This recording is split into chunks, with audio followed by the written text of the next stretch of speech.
High সবাইকে, আমি মৌমিতা। কেমন আছো সবাই?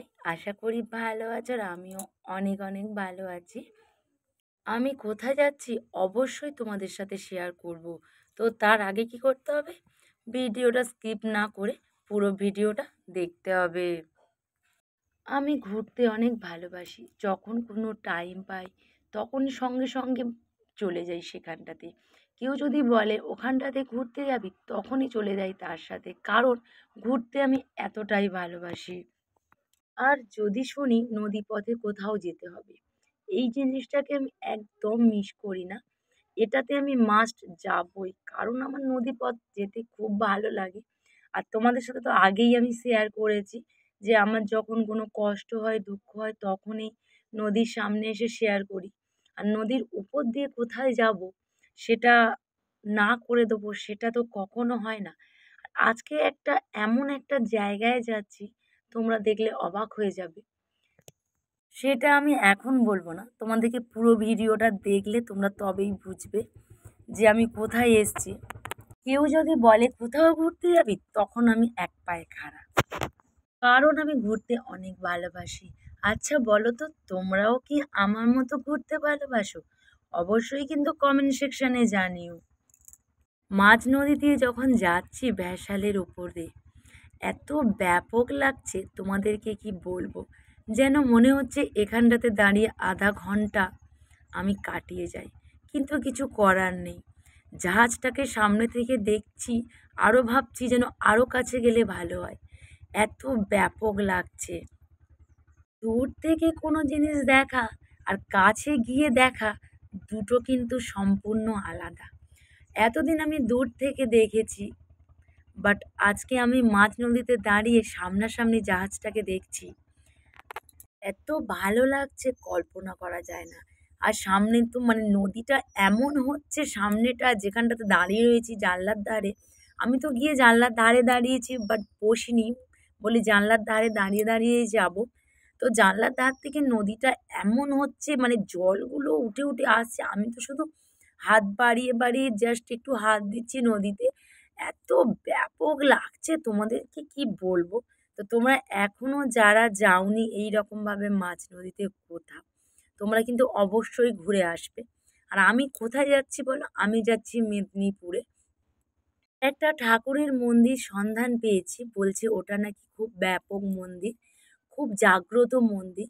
তো তার জন্য সবাই মিলে ঠিক করা হয়েছে যে ওই মন্দিরটাতে যাওয়া হবে। তো আমরা ওই মন্দিরটাতেই সবাই মিলে যাচ্ছি। আর তোমাদেরকে একটু আগে যেটা বলছিলাম যে সামনের জলটা কেমন হচ্ছে দেখো, মানে এত ব্যাপক লাগছে তোমাদেরকে কি বলবো, এত অসাম লাগছে। জলের ঢেউগুলো দেখে বেশি ভালো লাগছে। মানে মানে সামনেটা যেটা হচ্ছে ভ্যাসালে, যেটা আমরা যাচ্ছি ওই ভ্যাসালের সামনে জলটা, মানে একভাবে তো আমাদের ভ্যাসালটা যাচ্ছে না, বাট জাহাজ গেলে যখন বিশাল ঢেউ ওঠে, মানে এত ব্যাপক দেখো তোমরা নিজের চোখে। মানে জলের সামনেটা এমন হচ্ছে ধারণা করতে পারবে না কি যে ব্যাপক লাগছে। আমি তো শুধু হাত দিয়ে হাত দিয়ে জলটাতে দেখছি, বাট আমার সাথে আমার মেয়েও সেম শুরু করেছে, কিন্তু আমার তো প্রচণ্ড ভয় লাগছে। যেহেতু ও অনেক ছোট, যদি হাত দিতে গিয়ে বাই চান্স কিছু হয়ে যায়, তার জন্য আমি বারবার করে ওকে টেনে নিচ্ছি আমার কাছে আর বকাবকি করছি। তো ও তখন বলছে, মা তুমি কেন হাত দিচ্ছ তাহলে? আমি তখন ওকে বললাম, আমি তো বড় আর তুমি ছোট, আমার তো টেনশান হয়।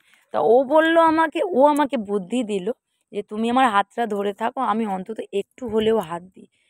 তা জাস্ট ওর হাতটা একটু ধরেছিলাম, ও একটু হাত দিয়ে অনেক অনেক মজা পেলো। আমার তো এত ব্যাপক লাগছে এই সামনেটা দেখে, তোমাদেরকে কি বলবো। দেখো তোমাদের সাথে কথা বলতে বলতে আর বক বক করতে করতে আমি চলে এসেছি প্রায় পাড়ের কাছে। কারণ আমি যেখান থেকে উঠবো সেখানটাতে প্রায় আমরা চলে এসেছি।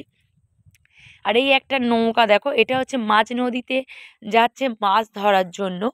এটাকে দেখলে বুঝতে পারবে যে নদীর জলটা কেমন হচ্ছে। যখন জাহাজটা যাচ্ছে তখন বেশি তোলপাড় করছে, না হলে কিন্তু নদী পুরো শান্ত। আর একটা ভ্যাসাল দেখো ছেড়ে দিয়েছে, আর ওখানটাতেই আমরা তোমার নামার সময় চলে এসছে, পুরো নেমে যাব ওখানটাতে। আমার তো একদমই নামতে ইচ্ছা হচ্ছে না, যেন মনে হয় যে আর একবার ঘুরে আসি এমনটাই মনে হচ্ছে। কারণ নদীপথ আমি মানে খুবই ভালোবাসি, আর বিশেষ করে নদীকে আমি ব্যাপকভাবে ভালোবাসি। তো দেখো একসাথে সব এইখানটাতে উম একটা একটা করে ছাড়ছে, যেমন নৌকাগুলো মাঝ নদীতে মাছ ধরতে যাচ্ছে। যেমন এই ভ্যাসালটা আছে, এই ভ্যাসালটা ছেড়ে দিলে আমাদের ভ্যাসালটা এসে এইখানটাতে থামবে। থামলে আমরা উঠবো, উঠে মন্দিরটাতে যাব। তো দেখো আমরা চলে এসেছি, আর এখানটাতে প্রচুর প্রচুর তোমার নৌকা দাঁড় করানো রয়েছে। আর আমার তো খুবই মজা হচ্ছে, যেহেতু এসে গেছে প্রায় মন্দিরের কাছে। কিন্তু এদিকে আবার এটা ভেবে কষ্ট হচ্ছে যে নদীতে ছিলাম এতক্ষণ, ব্যাপক এনজয় করছিলাম, আবার নদীটা ছেড়ে দিয়ে চলে যেতে হবে, এটা কষ্ট লাগছে। আবার এটা ভেবে আনন্দ লাগছে যে আবার তো কিছুক্ষণের পর আবার তো সেম নদীপথ দিয়ে যাব। তাই আর দুঃখ না করে তাড়াতাড়ি করে চলে গেলাম, কারণ আমাদের আবার গাড়ি ধরতে হবে, গাড়ির ব্যাপার আছে। দেখো তোমাদের সাথে কথা বলতে বলতে চলে এসেছি মন্দিরটাকে। এবার তোমরা বলো যে মন্দিরটা কেমন লাগছে।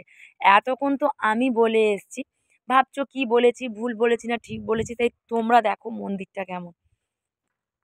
তোমরা দেখে কমেন্ট সেকশানে জানিও যে মন্দিরটা কেমন, আর কারোর যদি ভালো লাগে কিভাবে যেতে হয় সেটা আমাকে কমেন্টে জানিও। আমি অবশ্যই বলে দেবো যে কিভাবে যেতে হয়। কিন্তু তার আগে মন্দিরটা কেমন লাগছে সেটা কিন্তু কেউ কমেন্ট সেকশানে জানাতে ভুলো না। মানে এখানে একটা অন্যরকম সিস্টেম দেখলাম, সেটা তোমাদেরকে পরে বলছি, বাট আগে ঠাকুরটা দেখিয়ে নিয়ে আসি। এই মন্দিরটাতে যখন পা দিচ্ছি পুরো যেন ঠান্ডা, চারদিকটা হাওয়া বাতাস, ঠান্ডা একটা বাতাস বইছে। আর মন্দিরটা বীভৎস ঠান্ডা, যেহেতু শ্বেত পাথরের মন্দির। আর এখানে একটা নিয়ম কি আছে জানো তো, যে মন্দিরের ঢুকতে গেলে সামনে একটা ড্রেন টাইপের করা রয়েছে। মন্দিরে ঢুকতে গেলে পা ধুয়ে তোমাকে মন্দিরে ঢুকতে হবে, আর মন্দির থেকে বেরোতে গেলে তোমাকে পা ধুয়েই মন্দির থেকে বেরোতে হবে। এটা তুমি লাফিয়ে যে চলে যাবে, যে আমি জুতো পরে রয়েছি, আমি জলে পা দেবো না, আমি লাফিয়ে চলে যাই, এটা কিন্তু হবে না। তোমাকে বাইরে জুতো খুলে তোমাকে জলেই পা দিয়ে জল পেরিয়ে তোমাকে তবেই মন্দিরটা আসতে হবে।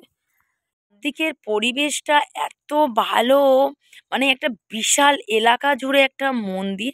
বিভিন্নতা দেখো, যেই কথাটা তোমাদেরকে বলছিলাম, যে এই জল পায়ে দিয়ে মাথায় দিয়ে তবে কিন্তু আসতে হয়। আর একটা বিশাল এলাকা জুড়ে মন্দিরটা শ্বেতপাথরের, চারদিকটা ঠান্ডা আবহাওয়া, এত ব্যাপক লাগছে। আমরা সবাই মিলে গিয়েছি, কারণ আমরা অনেকজন মিলে গিয়েছি, একটা টিম করে গিয়েছি।